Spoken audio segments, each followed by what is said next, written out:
दोस्तों स्वागत है आपका मेरे YouTube चैनल इंग्लिश बाबू पर। और आज मैं फिर हाजिर हूँ आपके साथ एक नई स्टोरी लेकर।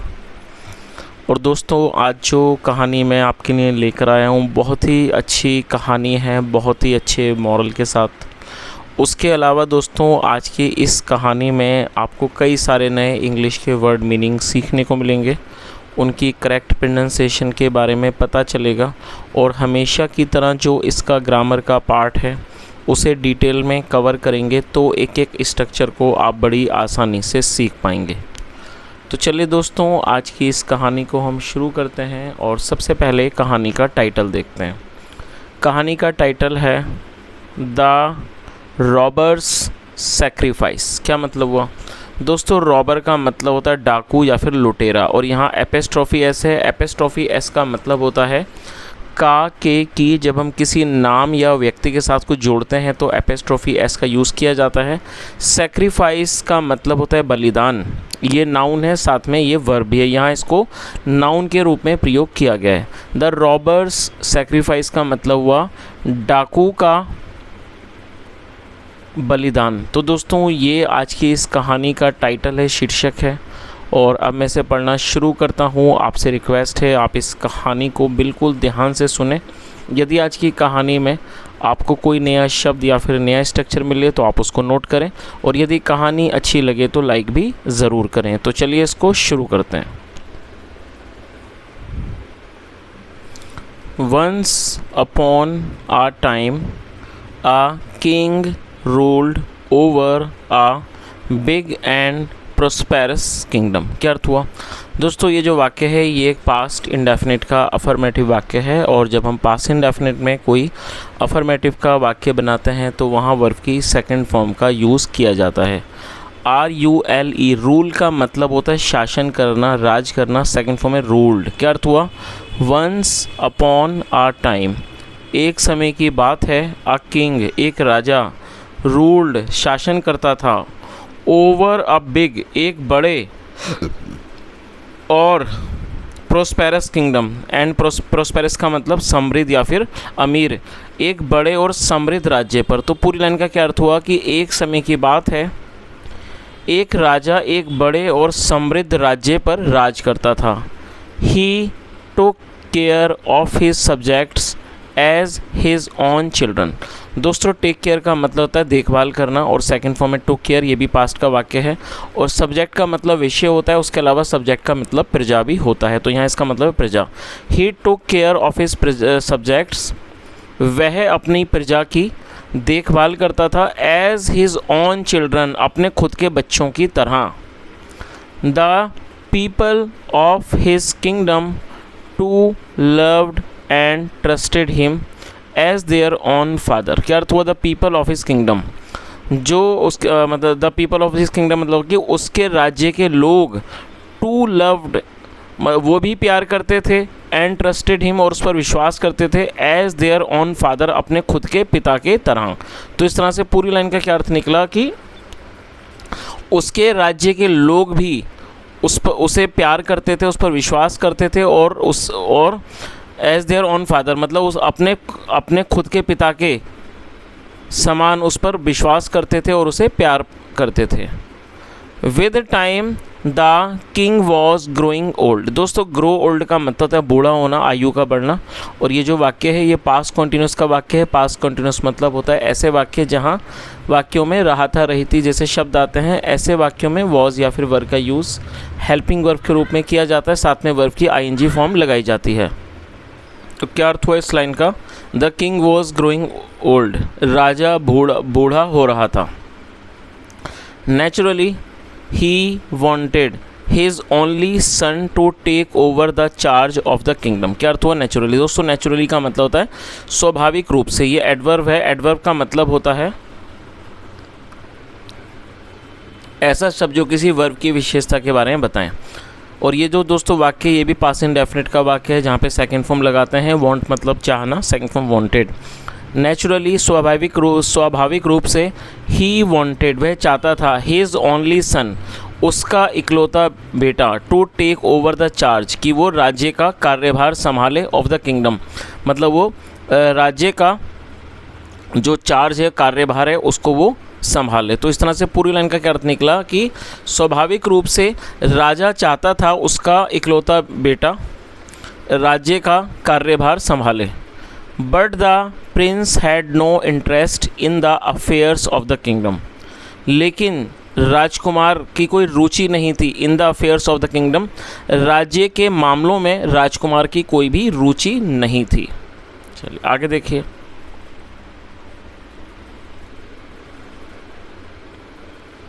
The prince had two close friends. दोस्तों ये जो वाक्य है ये एक पास्ट पजेसिव का सेंटेंस है। पास्ट पजेसिव का मतलब होता है जब हम पास्ट में कोई ऐसा वाक्य बनाएं जहां हम ये दर्शाते हैं कि पास्ट में किसी व्यक्ति के पास कुछ था। ऐसे वाक्यों में हैड का यूज़ हेल्पिंग वर्ब के रूप में किया जाता है।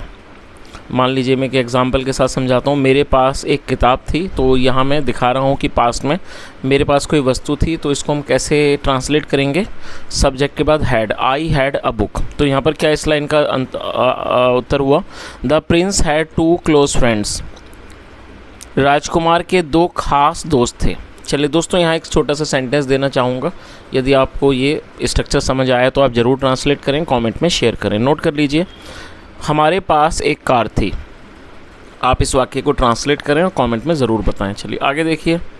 One of them was the son of the richest merchant of the kingdom, while the other was the son of the kingdom's prime minister. चलिए दोस्तों बड़ा सेंटेंस है, एक एक करके इसको ट्रांसलेट करेंगे। तो यहाँ से देखते हैं दोबारा से। The prince had two close friends. राजकुमार के दो गहरे दोस्त थे, या क्लोज का मतलब गहरे या फिर खास। राजकुमार के दो गहरे दोस्त थे। वन ऑफ दैम, उनमें से एक, वॉज द सन, बेटा था, ऑफ द रिचेस्ट मर्चेंट, सबसे अमीर व्यापारी का, ऑफ द किंगडम, राज्य के सबसे अमीर व्यापारी का। और दोस्तों ये जो वाक्य है ये एक सिंपल पास्ट का वाक्य है। सिंपल पास्ट का मतलब ऑलरेडी आपको बताया, जब हम पास्ट में कोई ऐसा वाक्य बनाएं जहाँ वॉज या वर का यूज़ किया जाता है हेल्पिंग वर्ब के रूप में, साथ में नाउन या एडजेक्टिव को लेकर वाक्य बनाते हैं बिना किसी वर्ब का प्रयोग करें, तो यहाँ भी वॉज का यूज़ किया गया। और दोस्तों रिचेस्ट जो है वो एडजेक्टिव है, रिचेस्ट का मतलब सबसे अमीर। तो क्या अर्थ हुआ कि उनमें से एक राज्य के सबसे अमीर व्यापारी का बेटा था। वाइल मतलब जबकि, द अदर दूसरा, वॉज द सन वो बेटा था, of the kingdom's prime minister राज्य के प्रधानमंत्री का। चलिए आगे देखिए। The fathers of all the three were worried about their sons since they had no interest in their paternal occupations। दोस्तों बड़ा सेंटेंस है, एक एक स्ट्रक्चर को मैं ट्रांसलेट करूंगा, आप बिल्कुल ध्यान से सुने। The fathers of all the three were worried. दोस्तों ये जो वाक्य ये भी सिंपल पास्ट का वाक्य है जहाँ पर वर का यूज़ किया गया हेल्पिंग वर्ब के रूप में। अच्छा यहाँ फादर्स क्यों आया, क्योंकि यहाँ पर एक से अधिक पिताओं के बारे में बात हो रही है। एक जो है पिता हैं वो राजा साहब हैं, दूसरा व्यापारी, और तीसरा जो है वो है प्रधानमंत्री। तो यहाँ तीन पिताओं के बारे में बात हो रही है, इसलिए यहाँ पर प्लूरल का यूज़ किया गया। तो क्या अर्थ हुआ, the fathers of all the three, तीनों के पिता, वर वरीड चिंतित थे, अबाउट देयर सन्स अपने बेटों के बारे में, सीन्स क्योंकि, दे हैड नो इंटरेस्ट क्योंकि उनकी कोई रुचि नहीं थी, in their paternal occupations, their मतलब अपने, उनके अपने पैतृक कामों में। दोस्तों देखिए पैटर्नल ऑक्यूपेशन को समझा देता हूँ मैं। पैटर्नल मतलब पैतृक, मतलब इसे आम भाषा में समझें तो ऐसा जो पिताजी का हो, और ऑक्यूपेशन का मतलब है व्यवसाय, कोई भी काम धंधा। अब जैसे मान लीजिए कोई व्यक्ति है जो लोहे का काम करता है और उसका बेटा भी वही काम कर रहा है, तो एक तरह से वो क्या हो गया, वो उसको कह सकता है कि हमारा पैटर्नल ऑक्यूपेशन है। पैटर्न मतलब जो उसके पिताजी जिस काम को करते हो, यदि पुत्र भी उस चीज़ को करता है तो क्या हो जाएगा, वो paternal occupation.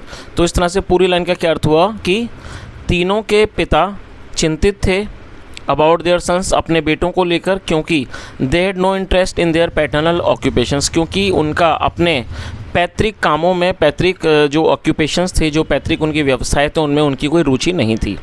The three sons were leading a carefree life. दोस्तों लीड का मतलब होता है जीवन का, जीवन को जीना, जीवन का निर्वाह करना, और ये भी पास्ट कॉन्टिन्यूस का वाक्य है, जैसे जहाँ रहता रही थी बातें, ऐसे वाक्य में वॉज या वर्क के साथ आईएनजी फॉर्म का यूज़ किया जाता है। तो क्या अर्थ हुआ, और आप इसे नोट कर लीजिए दोस्तों, केयर फ्री ये एडजेक्टिव है। केयर फ्री का मतलब होता है एक ऐसा जीवन जिसमें किसी को किसी भी तरह की कोई चिंता ना हो, जिसे चिंता मुक्त भी कह सकते हैं या फिर बेफिक्री। तो क्या अर्थ हुआ कि the 3 sons were leading a carefree life, तीनों बेटे एक बेफिक्र जीवन या कह सकते हैं चिंता मुक्त जीवन जी रहे थे। एज क्योंकि they did not have to worry, क्योंकि उन्हें चिंतित नहीं होना पड़ता था टू अर्न मनी, पैसे कमाने के लिए। तो दोस्तों इस तरह से पूरी लाइन का क्या अर्थ हुआ कि जो तीनों बेटे थे वो एक केयर फ्री मतलब एक चिंता मुक्त या कह सकते हैं बेफिक्री वाला जो जीवन था वो जी रहे थे, क्योंकि उन्हें पैसे कमाने की, they did not have to worry to earn money, क्योंकि उन्हें पैसे कमाने के लिए चिंतित होना नहीं पड़ता था, उन्हें कोई चिंता नहीं थी। वन डे, एक दिन, the king called the Prince, call का मतलब बुलाना और ये सेकंड फॉर्म है। एक दिन राजा ने प्रिंस को, राजकुमार को बुलाया एंड सेड और कहा, dear future king, dear son प्यारे बेटे, आई एम ओल्ड नाउ, अब मैं बूढ़ा हो चुका हूँ। सो इसलिए my subjects are looking at you.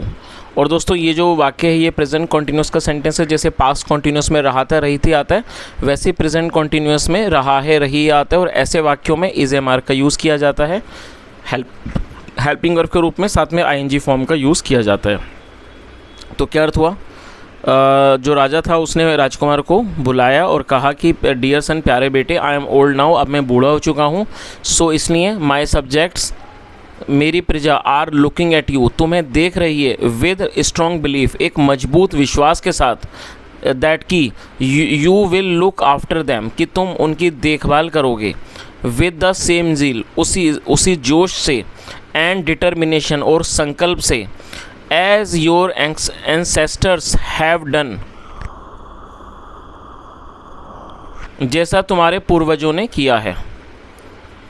तो सीन्स, क्योंकि you are their future king, क्योंकि तुम उनके होने वाले राजा हो। तो इस तरह से पूरी लाइन का क्या अर्थ निकला कि एक दिन राजा ने राजकुमार को बुलाया और कहा कि प्यारे बेटा, मैं बूढ़ा हो चुका हूँ और जो मेरी प्रजा है वो आपको एक बहुत ही मजबूत विश्वास के साथ देख रही है कि you will look after them. Look after मतलब होता है दोस्तों देखभाल करना, कि तुम उनकी देखभाल करोगे with the same zeal and determination, उसी जोश और संकल्प के साथ, as your ancestors have done, जैसा तुम्हारे पूर्वजों ने किया है। और एंसेस्टर्स का मतलब तो पूर्वज।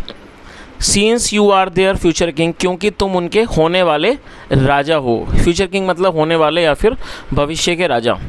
आई वॉन्ट यू, मैं चाहता हूँ, to prove your worth by earning a good amount of money on your own.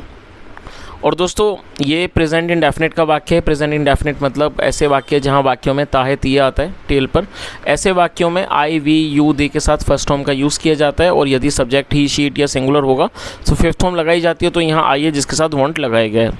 आगे राजा साहब ने और क्या कहा कि आई वॉन्ट यू, मैं चाहता हूँ, I want you to prove your worth, कि तुम अपनी जो वर्थ है, वर्थ का मतलब है काबिलियत या फिर कीमत, कि आप अपनी काबिलियत साबित करो by earning a good amount of money, एक अच्छे रकम कमाकर, ऑन योर ओन, अपने खुद से। तो इस तरह से पूरी लाइन का क्या अर्थ निकला, राजा साहब ने क्या कहा कि मैं चाहता हूँ कि तुम खुद से एक अच्छी मतलब रकम कमाकर, अच्छी धनराशि कमाकर अपनी जो योग्यता है, जो आपकी वर्थ है, काबिलियत है, वो आप साबित करो।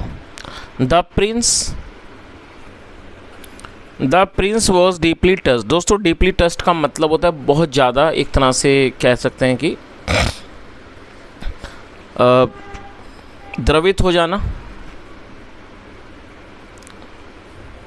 बहुत ही ज़्यादा भावुक हो जाना। तो क्या अर्थ हुआ, the prince was deeply touched, राजकुमार बहुत भावुक हो गया। He took leave of his father. और दोस्तों टेक लीव का मतलब होता है आज्ञा लेना, जाने की आज्ञा लेना। सेकंड फॉर्म में टुक, और ये पास्ट का ही वाक्य है। He took leave of his father, उसने अपने पिता से आगे जाने की आज्ञा ली। एंड वेंट, और वो गया, टू सी हिज फ्रेंड्स, अपने दोस्तों से मिलने। सी मतलब देखना है फिर मिलना, अपने दोस्तों से मिलने गया। बिफोर लीविंग द प्लेस, वो स्थान छोड़ने से पहले। तो इस तरह से पूरी लाइन का क्या अर्थ निकला कि जो राजकुमार था, राजकुमार बहुत भावुक हो गया और उसने अपने पिता से जाने की आज्ञा ली और वो उस स्थान को छोड़ने से पहले अपने दोस्तों से मिलने गया। ही सेड टू देम, उसने उनसे कहा, I have come here to take leave from you. और दोस्तों ये जो वाक्य है ये प्रेजेंट परफेक्ट का सेंटेंस है। प्रेजेंट परफेक्ट का मतलब होता है वर्तमान में किसी क्रिया का पूरा होना, पाया जाना। आया है, गया है, लिया है, दिया है, चुका है, इस तरह के वाक्य प्रेजेंट परफेक्ट के कहलाते हैं। और दोस्तों प्रेजेंट परफेक्ट में आई, वी, यू, दे या फिर प्लूरल सब सब्जेक्ट होगा उसमें हैव का यूज़ किया जाता है, जैसा यहाँ पे आई के साथ किया गया है। और यदि सब्जेक्ट ही, शी, इट या सिंगुलर नाउन होगा तब हैज़ का यूज़ किया जाएगा, साथ में वर्ब की थर्ड फॉर्म लगाई जाती है। तो उसने क्या कहा, ही सेड टू देम, उसने उनसे कहा, आई हैव कम हेयर, मैं यहाँ आया हूँ, to take leave from you, आपसे जाने की आज्ञा लेने के लिए। I am going to an unknown place, unknown का मतलब होता है दोस्तों कोई अनजान जगह, अननोन प्लेस। और ये जो वाक्य है ये भी ये प्रेजेंट कॉन्टिन्यूस का वाक्य है जहाँ पर इज एम आर के साथ वर्ब की फोर्थ फॉर्म का यूज़ किया जाता है। वर्ब की फोर्थ फॉर्म मतलब होता है ING form.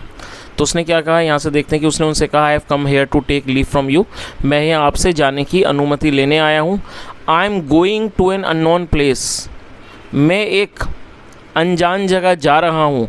To earn a lot of money, बहुत सारे पैसे कमाने, ऑन माई ऑन, अपने खुद से। एंड प्रूव माई वर्थ, और अपनी काबिलियत साबित करने। एज द फ्यूचर किंग, भविष्य के राजा के रूप में, ऑफ दिस किंगडम, इस राज्य के। तो इस तरह से पूरी लाइन का क्या अर्थ निकला, उसने क्या कहा कि मैं एक अनजान जगह जा रहा हूँ, एक unknown place. To earn a lot of money, बहुत सारे पैसे कमाने, ऑन माई ओन, अपने खुद से। एंड प्रूव माई वर्थ, और अपनी काबिलियत साबित करने। एज द फ्यूचर किंग, भविष्य के राजा के रूप में, ऑफ दिस किंगडम, इस राज्य के, भविष्य के राजा के रूप में।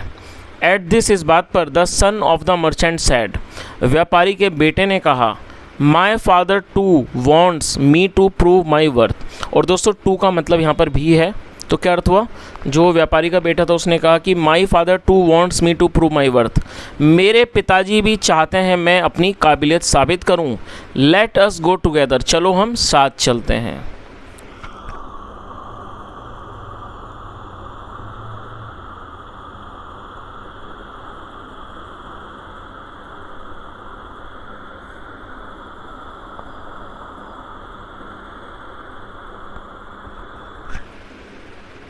The son of the prime minister said, प्रधानमंत्री के बेटे ने कहा, it seems that our fathers want us to prove our self as their worthy heirs.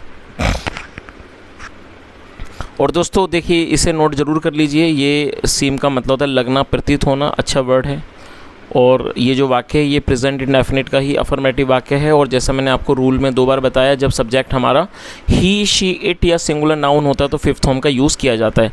तो फिलहाल यहाँ जो इट है वो सब्जेक्ट के रूप में प्रयोग किया गया और इट के साथ फिफ्थ फॉर्म का यूज़ किया गया है। तो क्या अर्थ हुआ, the son of the prime minister said. यहाँ से देखिए एक चीज़ समझ में आएगी आपको। प्रधानमंत्री के बेटे ने कहा, इट सीम्स, ऐसा प्रतीत होता है, दैट की आर फादर्स, हमारे पिता, वॉन्ट अस, चाहते हैं, want us to prove our self, हमारे पिता चाहते हैं हम अपने आप को साबित करें, एज देयर वर्दी हायर्स, उनके योग्य वारिस के रूप में। दोस्तों हायर का मतलब है वारिस और वर्दी मतलब योग्य या फिर काबिल। तो इस तरह से पूरी लाइन का क्या अर्थ निकला कि प्रधानमंत्री के बेटे ने कहा कि ऐसा लगता है, ऐसा प्रतीत होता है कि जो हमारे पिता हैं वो चाहते हैं कि हम खुद को उनके एक योग्य जो वारिस है उसके रूप में हम अपने आप को साबित करें। Let us all go together, चलो हम सब साथ चलते हैं। टुगेदर, एक साथ। We will be able to stay, हम एक साथ रह पाएंगे। And earn a good deal of money, और अच्छे पैसे कमा पाएंगे। With more comfort and ease, और भी मतलब अधिक आराम और अधिक आसानी से हम ज़्यादा पैसे कमा पाएंगे। चलिए आगे देखिए। The other friends liked the idea, दूसरे अन्य दोस्तों को ये जो आइडिया था, ये जो सुझाव था, ये अच्छा लगा, या कह सकते हैं ये विचार पसंद आया। 10, इस प्रकार से, द 3, तीनों, लेफ्ट द कैपिटल। दोस्तों ये भी पास्ट का वाक्य है। देखिए लीव का मतलब होता है किसी जगह को छोड़ देना, निकल जाना, रवाना हो जाना, और सेकंड फॉर्म है लेफ्ट, LEFT। तो इसे भी आप जरूर नोट कर लें। 10, इस प्रकार से, द 3, तीनों ने, लेफ्ट द कैपिटल, राजधानी को छोड़ दिया, ऑफ द किंगडम, राज्य की। तो पूरी लाइन का क्या अर्थ हुआ कि इस प्रकार से तीनों ने राज्य की जो राजधानी थी, कैपिटल थी, उसको छोड़ दिया। एज दे वर डिस्कसिंग, और जब वे लोग डिस्कस कर रहे थे, डिस्कस का मतलब चर्चा करना, जब वो चर्चा कर रहे थे, अबाउट देयर नेक्स्ट मूव, अपने अगले कदम के बारे में, the son of the merchant said, व्यापारी के बेटे ने कहा, the northern region of this kingdom has a mountain. और दोस्तों ये जो वाक्य, ये एक पजेसिव वाक्य है। जैसे मैंने शुरू में आपको एक पास्ट पजेसिव का वाक्य बताया था, और इसी तरह से प्रेजेंट पजेसिव भी होता है जिसमें हैज़ या हैव का यूज़ किया जाता है, साथ में जो भी वस्तु है, नाउन है, उसको भी मेंशन किया जाता है।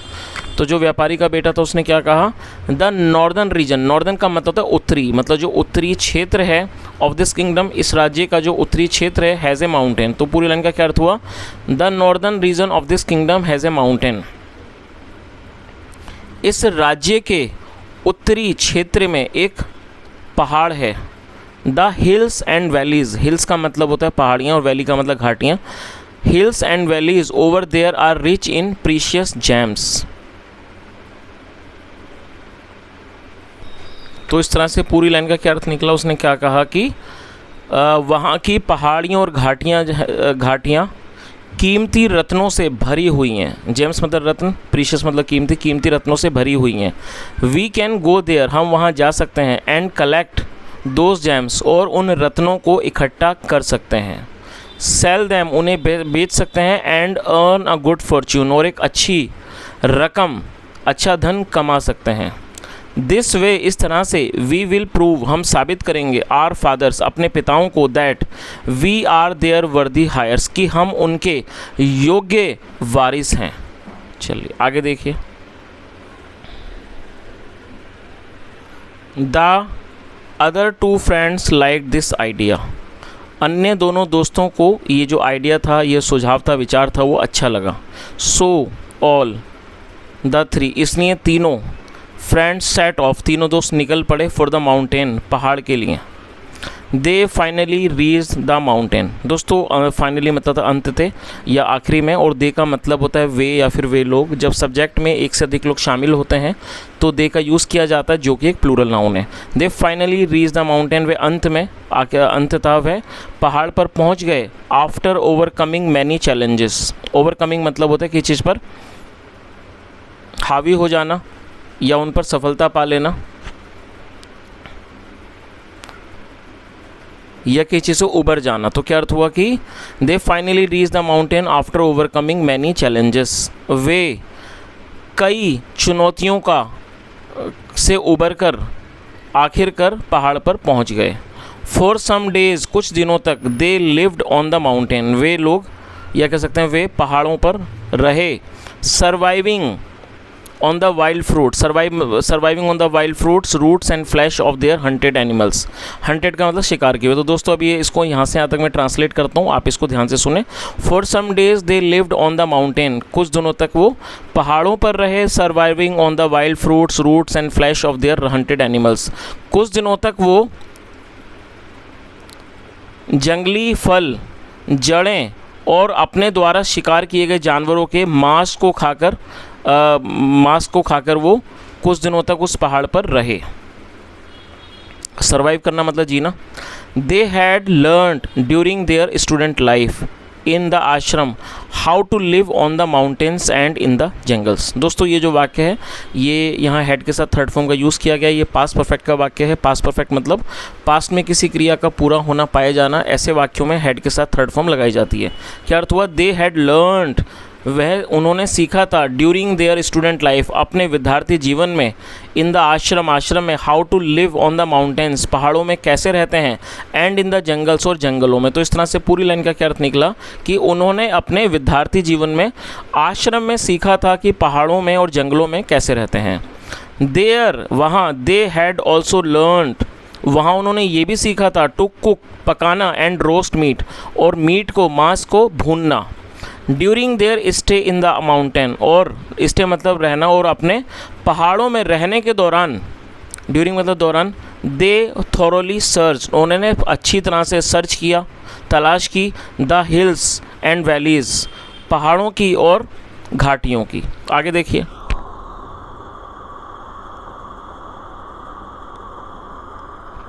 एट लास्ट मतलब कि अंत में, दे फाउंड, उन्होंने पाया, अ क्रेटर। दोस्तों क्रेटर का मतलब होता है गड्ढा, आप इसे नोट कर लीजिए। दे फाउंड ए क्रेटर, उन्हें गड्ढा मिला। फाइंड मतलब पाना, मिलना। सेकंड फाउंड पास्ट का ही वाक्य है। एट लास्ट मतलब कि अंत में, दे फाउंड ए क्रेटर, उन्हें एक गड्ढा मिला। क्रेटर का मतलब होता है दोस्तों किसी भी तरह का एक नेचुरल गड्ढा। नेचुरल मतलब ये कि वो किसी इंसान के द्वारा ना बनाया गया हो, वो एक तरह से बिल्कुल प्राकृतिक गड्ढा हो, तो उसे क्या कहा जाता है, क्रेटर। तो क्या अर्थ हुआ कि एट लास्ट, अंत में, दे फाउंड अ क्रेटर, उन्हें एक गड्ढा मिला, फुल ऑफ प्रीशियस जेम्स, कीमती रत्नों से भरा हुआ। दे हग्ड वन अनादर, हग मतलब गले लगाना, उन्होंने एक दूसरे को गले लगाया, विद ग्रेट जॉय, बहुत ज़्यादा आनंद से। Now we have got the gems, और दोस्तों ये भी प्रेजेंट परफेक्ट का वाक्य है जहाँ हैज़ के साथ थर्ड फॉर्म लगाई जाती है। गेट का मतलब होता है मिलना या फिर प्राप्त होना, तो उसने आगे क्या हुआ, they hugged one another with great joy, उन्होंने बहुत आनंद से, खुशी से एक दूसरे को गले लगाया। Now we have got the gems, अब हमें रत्न मिल चुके हैं। Let us go to a big city, चलो हम एक बड़े शहर चलते हैं। And sell them off for money, और इन्हें पैसों के बदले बेच देते हैं। सेड द मर्चेंट्स सन, व्यापारी के बेटे ने कहा। आगे देखिए, नो नहीं, we should not go like this, और दोस्तों ये जो वाक्य है, इस वाक्य में शुड का यूज़ किया गया है। शुड का प्रयोग मैंने पहले भी आपको समझाया है। शुड का प्रयोग जब किया जाता है जब हम किसी वाक्य में सलाह को दर्शाते हैं। मान लीजिए हम कोई किसी को सलाह देते हैं, आपको ऐसा करना चाहिए, आपको वहाँ जाना चाहिए, हमें दौड़ना चाहिए, ऐसा कोई भी वाक्य जहाँ पे आपको सलाह का आभास हो, ऐसा लगे कि सलाह दी जा रही है, वहाँ पर शुड के साथ वर्ब की फर्स्ट फॉर्म लगाई जाती है। तो क्या अर्थ हुआ, नो नहीं, we should not go like this, हमें इस तरह से नहीं जाना चाहिए। और दोस्तों शुड के बारे में मैंने आपको बताया, मैं आपको एक वाक्य भी देना चाहूँगा। यदि शुड का प्रयोग करना आप सीख चुके हैं तो वाक्य ज़रूर ट्रांसलेट करें, नोट कर लीजिए। हमें समय पर खाना खाना चाहिए। दूसरा वाक्य है, हमें ज़्यादा मोबाइल यूज़ नहीं करना चाहिए। दोनों ही वाक्य ट्रांसलेट करें, दोनों में ही सलाह है। ट्रांसलेट करके कमेंट में ज़रूर बताएं। चलिए आगे देखिए, तो उनमें से एक जो क्या हुआ, उसने क्या कहा कि no we should not go like this, नहीं हमें ऐसे नहीं जाना चाहिए। वी हैव रीच्ड हेयर, हम यहाँ पहुँचे हैं। ओवरकमिंग मैनी डेंजर्स, कई खतरों से उबरकर हम यहाँ पहुँचे हैं।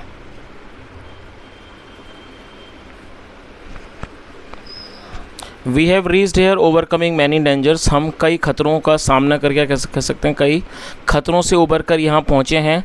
This region is full of wild animals, robbers and bandits. This region मतलब ये रीजन मतलब क्षेत्र, ये क्षेत्र इज़ फुल भरा हुआ है ऑफ वाइल्ड एनिमल्स, जंगली जानवरों से, रॉबर्स डाकुओं से, एंड बैंडिट्स और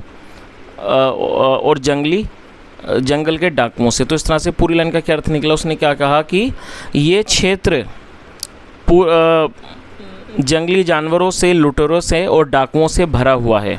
if any group of bandits find us, यदि डाकुओं का कोई भी समूह हमें ढूंढ लेता है, हमें पा लेता है, विद दीज ज्वेल्स, इन रत्नों के साथ, they will snatch them from us, वे ये हमसे छीन लेंगे। Said the prime minister son, प्रधानमंत्री के बेटे ने कहा। तो जो प्रधानमंत्री का बेटा था उसने भी, जो पहले व्यापारी का बेटा था उसने तो ये सलाह दी, चलो हम हम एक बड़े शहर में चलते हैं और इन्हें बेच देते हैं। लेकिन जो प्रधानमंत्री का बेटा था उसने क्या कहा कि हमें इस तरह से नहीं जाना चाहिए, हम कई खतरों का सामना करके उनसे उबर कर यहाँ पहुँचे हैं, और ये जो क्षेत्र है वो जंगली जानवरों से, डाकुओं से, लुटेरों से भरा हुआ है।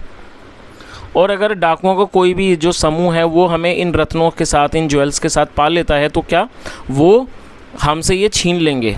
Said the prime minister son, प्रधानमंत्री के बेटे ने कहा। यस यू आर राइट, हाँ आप सही बोल रहे हो, आप सही हो। सेड द प्रिंस, राजकुमार ने कहा।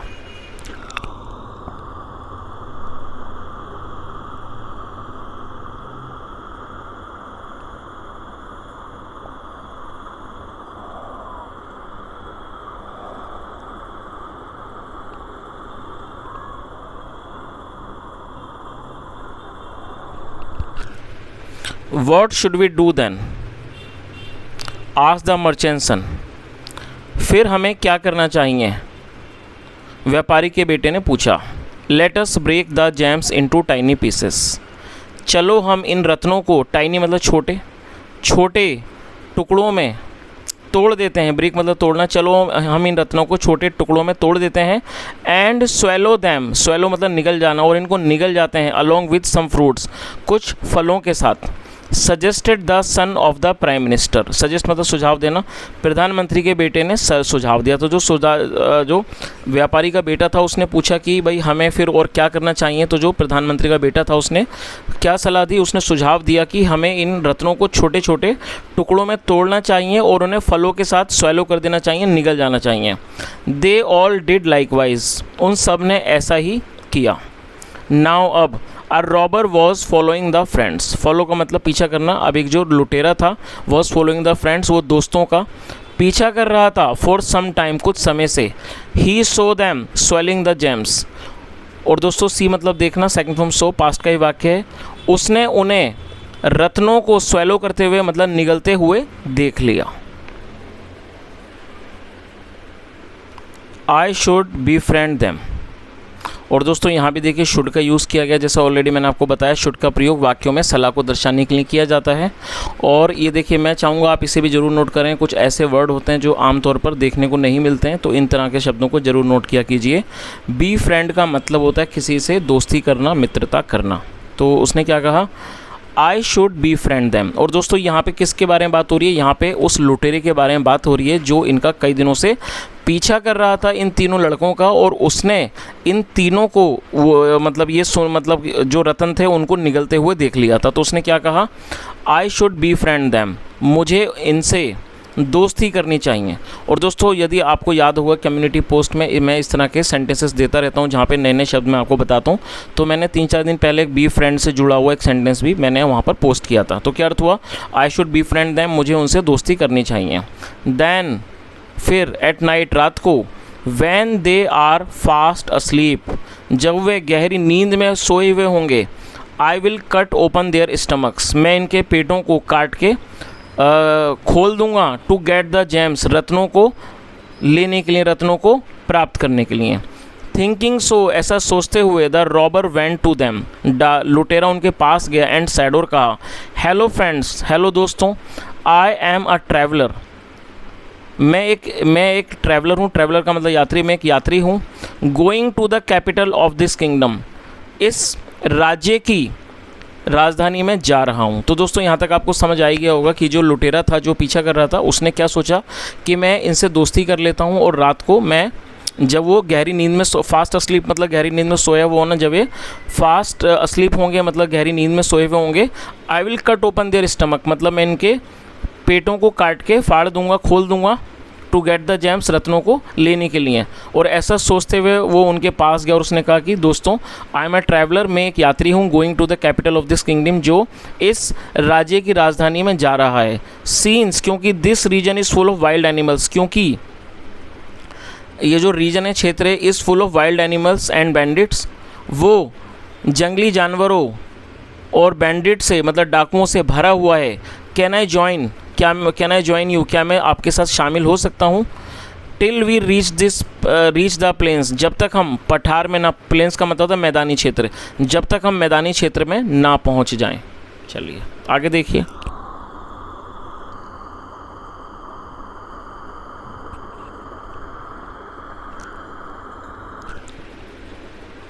वाई नॉट, क्यों नहीं। द प्रिंस सैड, राजकुमार ने कहा। दस, इस प्रकार से। The robber became a member of their group, और दोस्तों बिकम मतलब होता है होना या फिर बनना, सेकंड फॉर्म में बिकेम, ये भी पास्ट का ही वाक्य है। दस, इस प्रकार से, the robber became a member of their group, इस तरह से लुटेरा उनके समूह का सदस्य बन गया।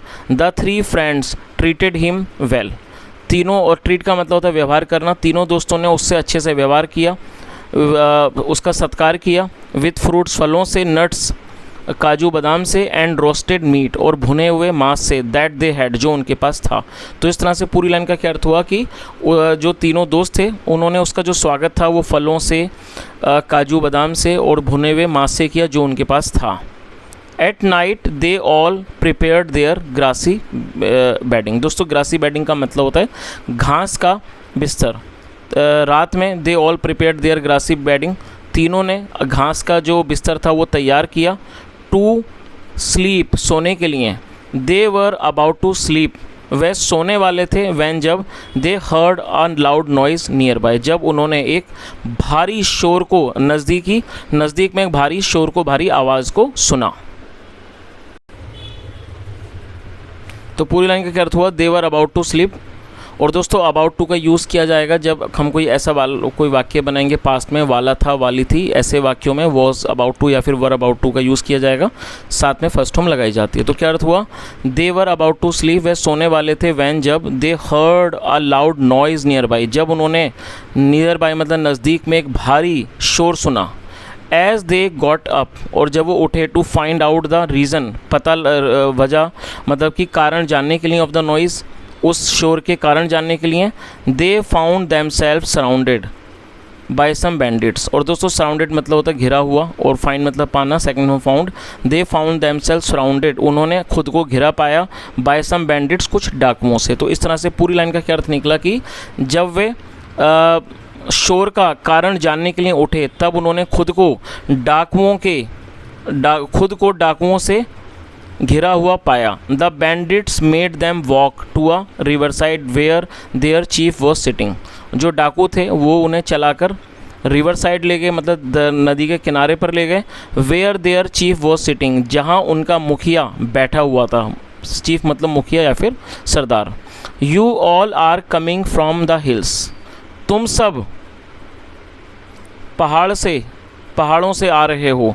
You must have got precious gems with you, तुम्हारे पास अवश्य ही कीमती या कैसे मूल्यवान रत्न होंगे। सेट द चीफ बैंडिट, डाकू सरदार ने कहा।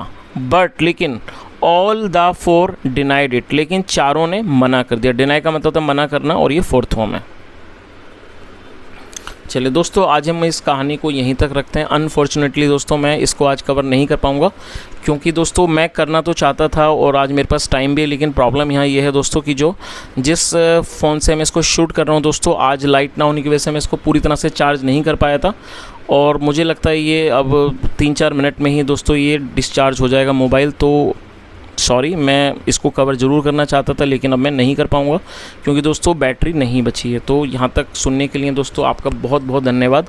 उसके अलावा दोस्तों यदि आपको आज का वीडियो अच्छा लगा हो और आपको मेरा प्रयास भी अच्छा लगा हो, ये वीडियो अच्छी लगी हो, तो आपसे रिक्वेस्ट है आप इस वीडियो को ज़रूर लाइक करें, दोस्तों का शेयर करें, चैनल को भी सब्सक्राइब करें। कोई भी सुझाव हो तो कॉमेंट में बताएँ, यदि अगला पार्ट भी चाहते हैं लाऊँ तो ज़रूर कॉमेंट में बताएँ। यहाँ तक सुनने के लिए thank you so much. Have a nice day and bye.